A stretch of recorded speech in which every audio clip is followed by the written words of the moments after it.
Assalamualaikum Warahmatullahi warahmatullahi wabarakatuh. wabarakatuh. Perkenalkan, nama saya Rohan Farhan Rosid dengan NIM 532. Oke, perkenalkan nama saya Rosudin Lumi dengan NIM 499. Perkenalkan, nama saya Abdul Nasir dengan NIM 501.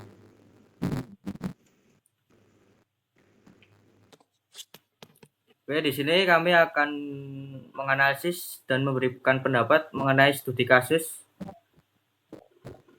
yang akan ditampilkan di layar ini.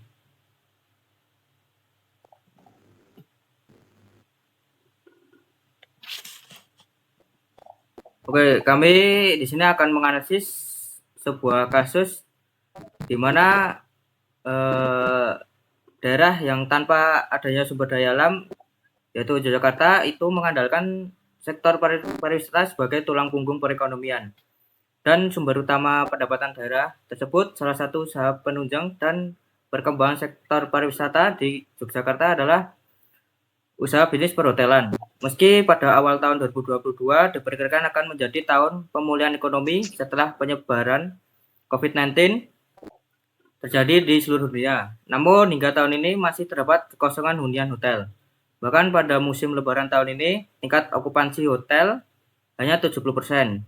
Para pengusaha hotel jelas menghadapi permasalahan yang cukup berat, terutama penjualan kamar dan fasilitas hotel lainnya, sehingga berpotensi menurunkan keuntungan perusahaan. Sebagai seorang konsultan yang profesional, Anda tentu tidak ingin masalah ini berlarut-larut dan memperburuk kinerja industri perhotelan di Jakarta.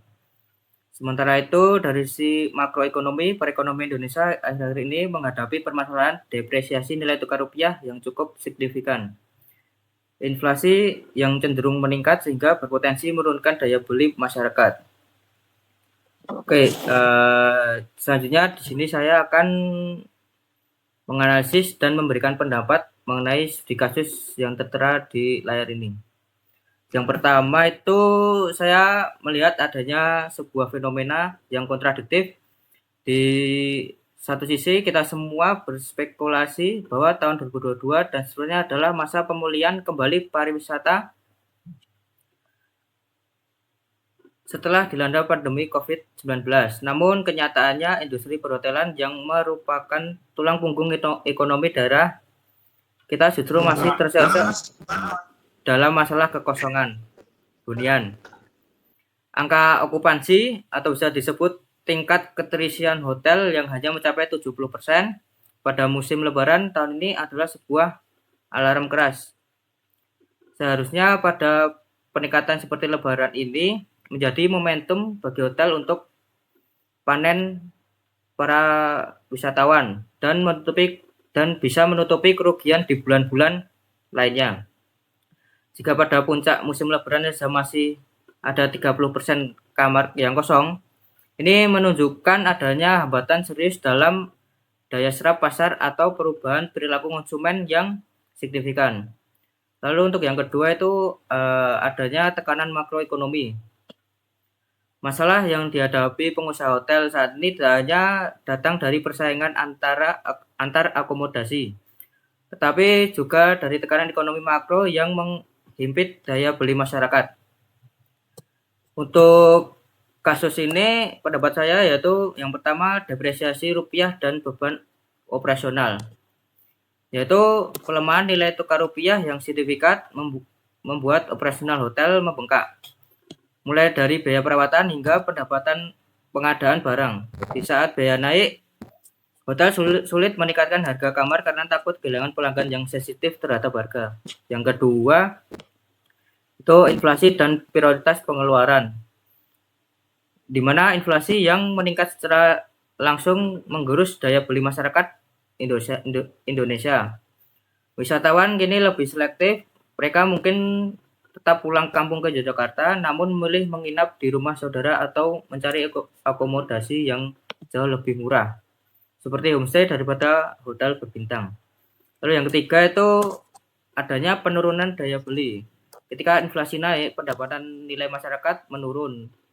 Liburan yang merupakan kebutuhan tersier seringkali menjadi hal pertama yang dipangkas atau durasinya dipersingkat oleh calon wisatawan untuk menghemat biaya.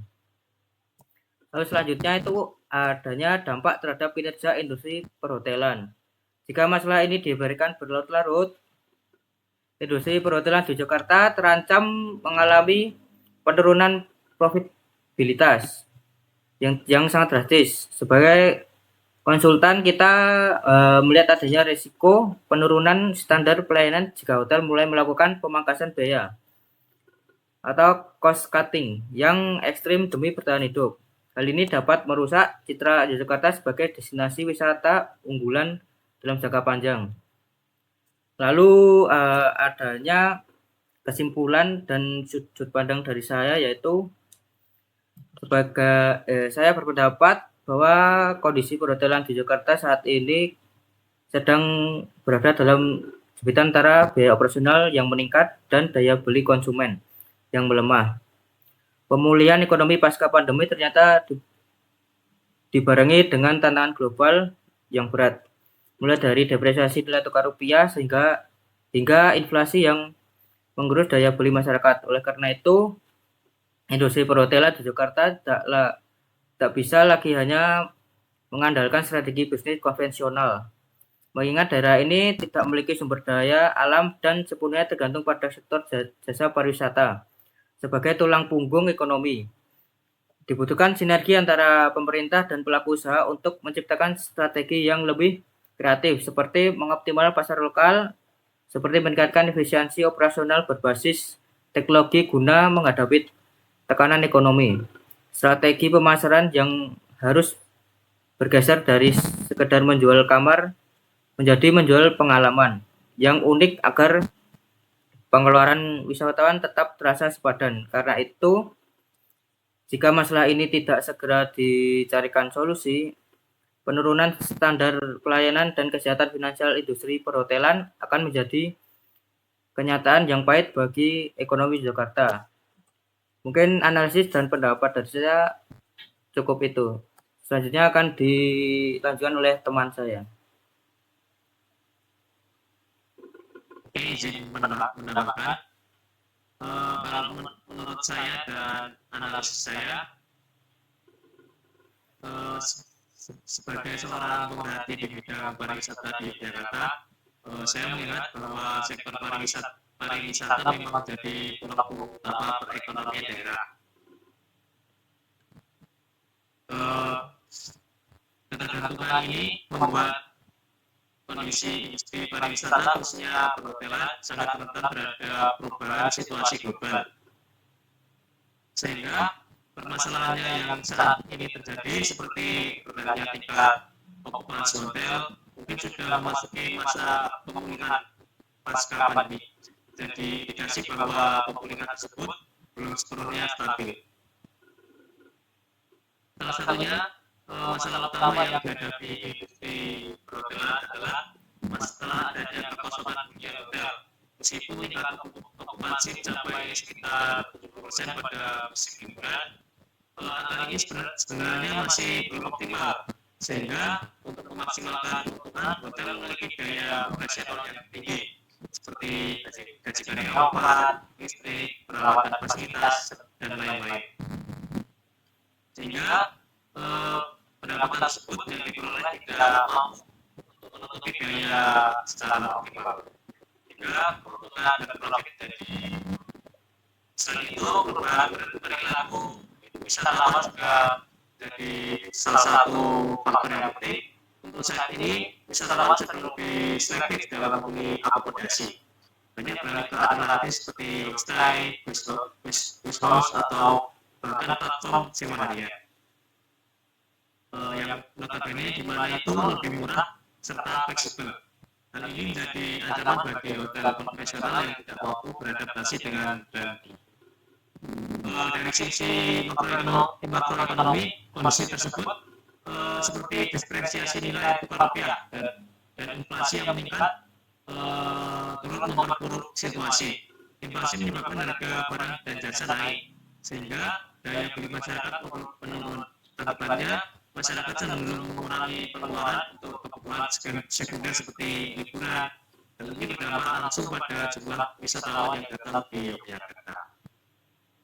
Depresiasi nilai tukar rupiah sebenarnya bisa menjadi peluang karena wisatawan mancanegara akan merasa biaya di Indonesia lebih murah. Namun, peluang ini belum dimanfaatkan secara optimal oleh pihak pelaku industri perhotelan.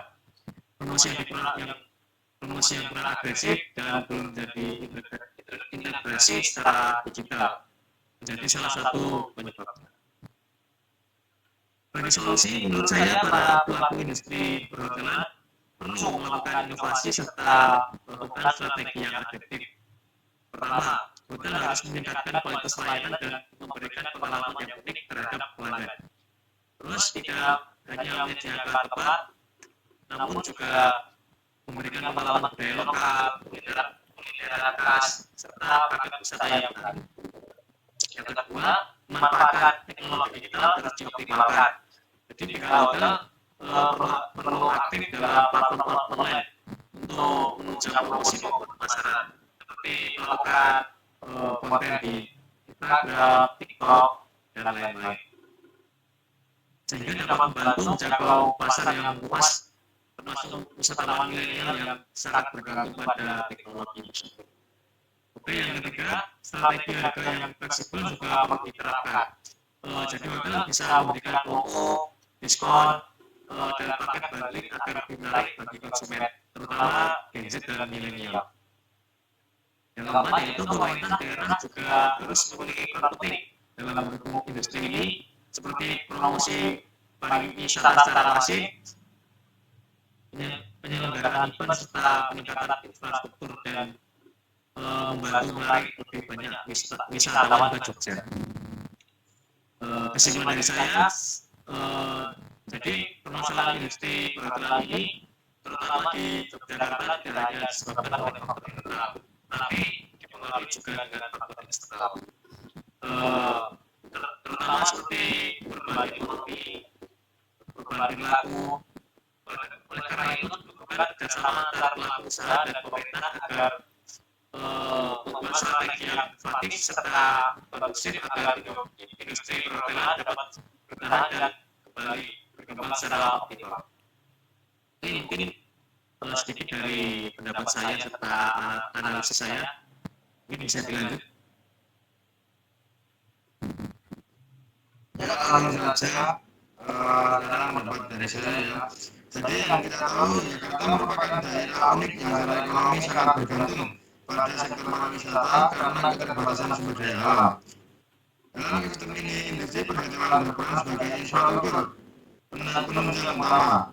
Namun, transisi dan masa pandemi menuju pemulihan ekonomi ternyata tidak berjalan mulus. Meskipun pembatasan sosial telah melonggar, kenyataannya bahwa tingkat okupansi pada musim lebaran hanya mencapai 70% dan menunjukkan adanya gap antara harapan pemulihan dan realistis pasar. Jadi analisis dari saya yang pertama adalah analisis permasalahan mikro di 5 sektor perhotelan. Para pengusaha hotel saat ini terjebak dalam masalah rendahnya volume penjualan kamar dan pemanfaatan fasilitas. Hal ini berdampak langsung pada yang pertama ada penurunan margin keuntungan, biaya operasional listrik, gaji karyawan pemeliharaan tetap tinggi sementara pendapatan tidak mencapai target maksimal. Yang kedua ada underutilized aset, yaitu fasilitas seperti ruang pertemuan, restoran, dan kolam renang yang tidak terpakai secara optimal memperlambat return of investment. Lalu ada analisis faktor makroekonomi dan tekanan daya beli. Kondisi internal hotel diperburuk oleh goncangan ekonomi nasional yang signifikan. Terdapat 3 faktor utama yang sering berkaitan, yaitu ada faktor ekonomi berupa depresi rupiah, dampak terhadap perhotelan adalah meningkatkan biaya impor barang modal dan bahan baku makanan atau minuman mewah yang sering digunakan hotel bintang 5. Yang kedua ada inflasi meningkat, memicu kenaikan harga kebutuhan pokok sehingga masyarakat mengalihkan anggaran rekreasi untuk konsumsi wajib. Yang ketiga ada penurunan daya beli, yaitu wisatawan domestik cenderung memiliki akomodasi yang lebih murah, downgrade, atau memperpendek durasi menginap. Lalu ada analisis strategis dan pendapat konsultan. Sebagai konsultan, saya melihat bahwa tingkat okupansi 70% pada masa peak season Lebaran adalah alam bagi industri. Jika pada musim puncak saja masih terdapat kekosongan 30%, maka pada musim biasa angka ini beresiko anjlok lebih dalam atau lebih rendah. Adapun strategi rekomendasi yang pertama yaitu orientasi pasar atau mengingat daya beli domestik sedang tertekan akibat inflasi. Hotel harus mulai membidik ceruk pasar yang lebih tahan banting atau menawarkan paket staycation yang lebih terjangkau bagi warga lokal. Rekomendasi yang kedua yaitu efisiensi berbasis teknologi menghadapi potensi penurunan keuntungan. Otomatisasi layanan dapat menekan biaya operasional tanpa mengurangi kualitas pelayanan secara drastis. Yang ketiga adalah optimalisasi MIJE, yaitu memaksimalkan pendapatan dari sektor pertemuan di acara wedding untuk menambah kekosongan pendapatan dari penjualan. Ada kesimpulan dari saya yaitu masalah perhotelan di Jakarta bukan sekedar sisa dampak COVID-19, melainkan akumulasi dari tekanan makroekonomi nasional seperti depresiasi nilai tukar dan inflasi yang mengerus daya beli. Tanpa intervensi strategis dan kolaborasi dengan pemerintah daerah yang meningkatkan daya tarik destinasi, industri perhotelan berisiko mengalami penurunan kinerja yang berkelanjutan. Ya mungkin itu dari saya. Jadi itu analisis dan pendapat dari kami bertiga mengenai studi kasus yang tertera pada layar ini.